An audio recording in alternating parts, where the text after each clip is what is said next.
पंचनामा का, जहां हम आपको तमाम बड़ी खबरों के बारे में जानकारी देंगे।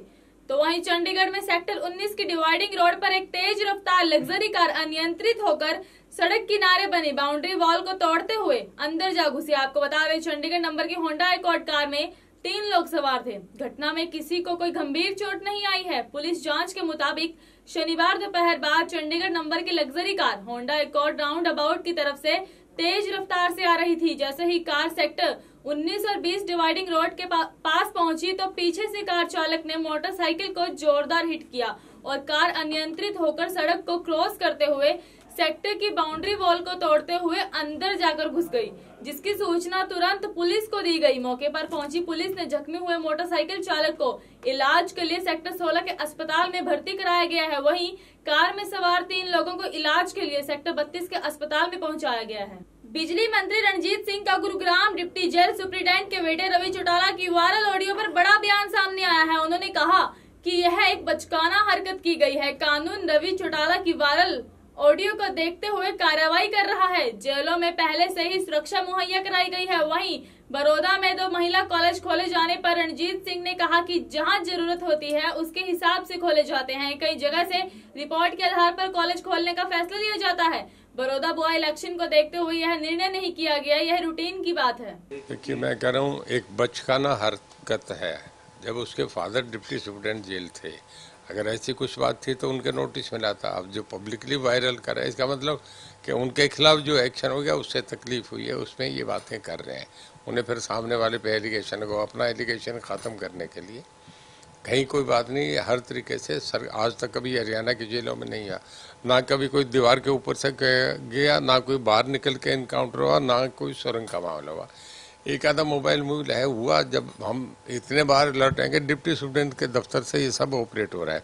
हमने उसी दिन 6 घंटे में सब कार्रवाई कर दी, उन्हें अरेस्ट कर लिए, जुडिशियल कस्टडी में दे दिया और उनके खिलाफ केस रजिस्टर कर दिए। लॉ का अपना काम है, वो अपने तरीके से एक्शन होगा। कोई बात वायरल हुई है, इस पे डीजीपी एक्शन लेंगे, रिपोर्ट मेरे पे आएगी तब मैं देखूंगा। होम सेक्रेटरी के बीच में सब देखेंगे। नहीं, ऐसा कोई बाई इलेक्शन में आज तक कितने बाई इलेक्शन आते हैं, कभी भी ऐसे कॉलेज ना देने की बात होती है। ये तो अपने एक रूटीन की बात है जिससे इत्तेफाक से आप उस बात के साथ जोड़ रहे हैं। कोई ऐसा कुछ नहीं है, ना ऐसी कोई मंशा है।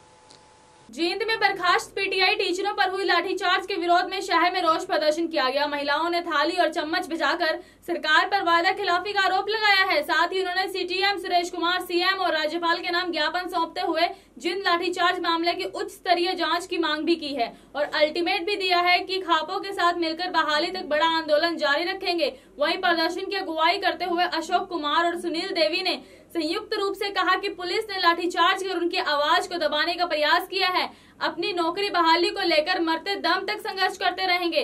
जींद मामले की उच्च स्तरीय जांच हो और दोषियों के खिलाफ कार्रवाई भी होनी चाहिए। आज का हमारा प्रदर्शन, कल जो सरकार के द्वारा हमारी बहनों पर अत्याचार किया गया, डीएसपी के द्वारा महिलाओं की चुन्नी खींची गई, उनके ऊपर लाठीचार्ज किया गया, उसके एवज में किया गया है चौधरी रंगीराम जी को जेल में भेज दिया गया। ऐसे रंगीराम जी हर रोज पैदा होंगे क्योंकि वो निर्दोष के साथ खड़े हैं। हमारी बहनों का क्या दोष था कि उनको सड़कों पर ला दिया इस सरकार ने।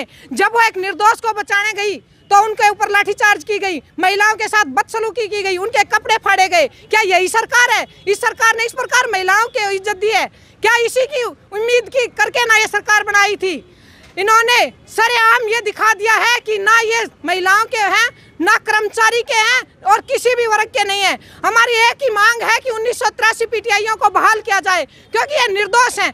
सुप्रीम कोर्ट में जो गलत आंकड़े सरकार के द्वारा दिए गए थे, जिसके कारण ये गलत डिसीजन आया, आज सरकार उसी डिसीजन के बल पर महिलाओं पर अत्याचार कर रही है। जींद के अंदर महिलाओं का इतना शोषण हुआ है, वहाँ एक भी महिला पुलिसकर्मी नहीं थी, बल्कि पुलिस वो जो थी वो सारे पुरुष थे। डीएसपी के द्वारा एक महिला के ऊपर लाठीचार्ज करना सबसे शर्मनाक बात है।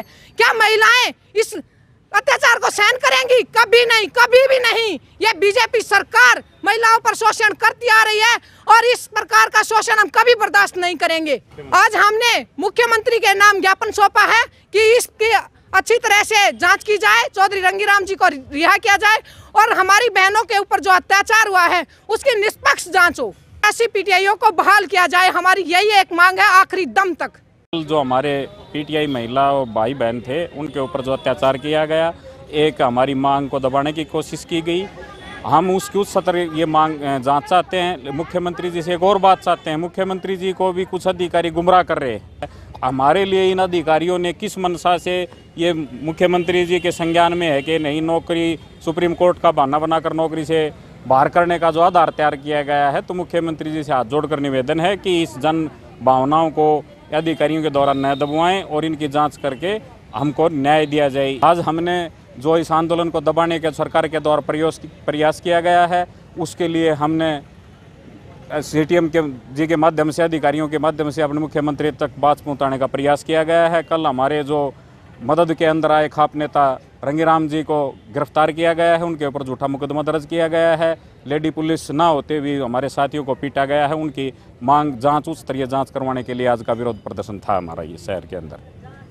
इंदिरी के रेस्ट हाउस में महिपाल कश्यप की अध्यक्षता में सर्व समाज के लोगों की बैठक की गई। मीटिंग में मंच का संचालन देव कश्यप इंदिरी की ओर से किया गया है, जिसमें पानीपत के भिंजोल गांव में 3 बच्चों की संदिग्ध मौत के मामले में पुलिस प्रशासन की ओर से की जा रही कार्रवाई की तीखी आलोचना की गई है। आपको बता दें कि मृतक बच्चों को श्रद्धांजलि देने के लिए 2 मिनट का मौन भी रखा गया। इस अवसर पर पीड़ित परिवार के लोगों को इंसाफ दिलवाने के लिए 4 अगस्त को इंदिरी में विरोध प्रदर्शन कर ज्ञापन देने का निर्णय भी लिया है। बैठक में कल प्रदर्शन कर रहे लोगों पर लाठीचार्ज करने की कई शब्दों में निंदा की तथा दोषियों के खिलाफ कार्रवाई की मांग भी की है। इस बैठक में सत्ता पक्ष के विधायक रामकुमार कश्यप से मिलकर सहयोग लेने का निर्णय भी लिया गया है। गांव का विषय है 3 बच्चों का अचानक इस संसार से चला जाना, और जो मुख्य विषय है वो ये है कि उनकी मृत्यु किस प्रकार से हुई। वो एक बड़ा ही गहन और अति गंभीर विषय है और जांच का विषय है। इस विषय में हमारे यहाँ के माननीय विधायक श्री रामकुमार कश्यप जी, सोशल मीडिया के माध्यम से आपने देखा भी होगा, वो अपनी बात लेकर माननीय CM साहब से भी मिल चुके हैं और उन्होंने बड़ी समाज की, जो क्योंकि वो समाज का प्रतिनिधित्व करते हैं और उस नाते उन्होंने जो बात रखी है माननीय CM साहब के सामने कि भाई इसकी जांच कराकर अगर कोई इस विषय में दोषी है तो उस पर कठोर कार्रवाई होनी चाहिए। वो बहुत ही कम है, क्योंकि देखिए कि यदि कमज़ोर व्यक्ति गरीब व्यक्ति के साथ इस तरह का अन्याय होगा तो मैं समझता हूँ कि जो लोकतंत्र में हमें अधिकार मिले हैं उनका हनन हो रहा है, और वो लोग, वो जो गरीब समाज के और दबे कुचले समाज के लोग हैं, वो अपने आप को असुरक्षित महसूस करेंगे। देखिए, यदि कोई भी व्यक्ति समाज में है, उसे लोकतांत्रिक व्यवस्था जो हमारी है, सरकार ने जो दी हुई है, हम लोगों को जो संविधान के तहत मिली हुई है, उसमें अपनी बात कहने का और अपने अधिकारों को मनवाने का हक है। ये बिंजोल में जो घटना हुई, 3 बच्चों की जो दर्दनाक मौत हुई है, उसको, उसके प्रति आवाज़ उठाना और अपने हकों के लिए बात करना, मैं समझता हूँ कि बिल्कुल ही जायज़ है और होना भी चाहिए। यदि किसी के साथ अन्याय हो और उस अन्याय को सहन किया जाए तो मैं समझता हूँ यह भी बहुत बड़ा अन्याय है। अपने आप पे अन्याय होना और उसको, उसके खिलाफ आवाज़ ना उठाना, ये एक बहुत बड़ा अन्याय है।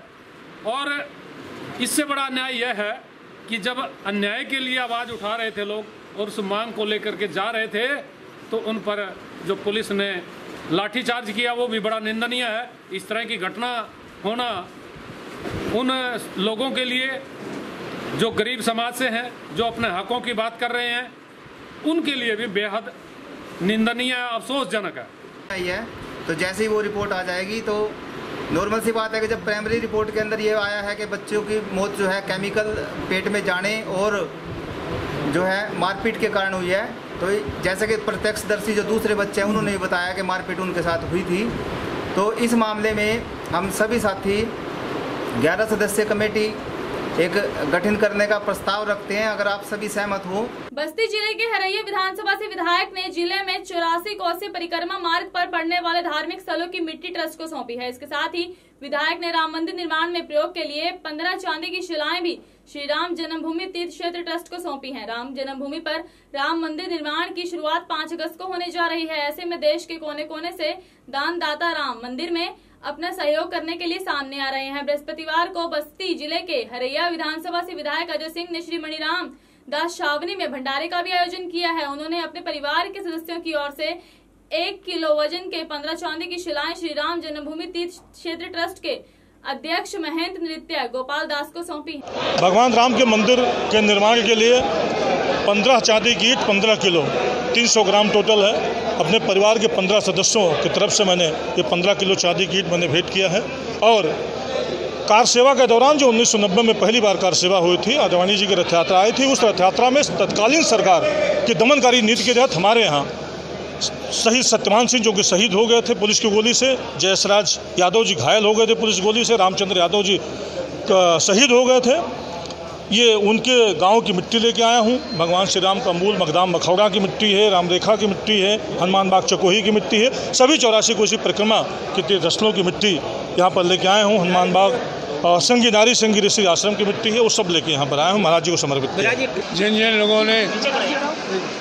लोगों ने चांदी दी है वो राम जन्मभूमि में पहुँचा दी जाएगी, वहाँ रहेगी और उसके द्वारा ही मंदिर का निर्माण होगा। और भी बहुत से लोग चांदी ला रहे हैं, हमारे पास भी बहुत से लोगों ने दिया है। जो भी चांदी आएगी वो वहाँ रामलला के पहुँचा दी जाएगी, उसी के द्वारा ही चांदी के द्वारा ही मंदिर का निर्माण होगा। 5 का पंचनामा देखने के लिए दीप एक्सप्रेस न्यूज को लाइक एंड सब्सक्राइब कीजिए।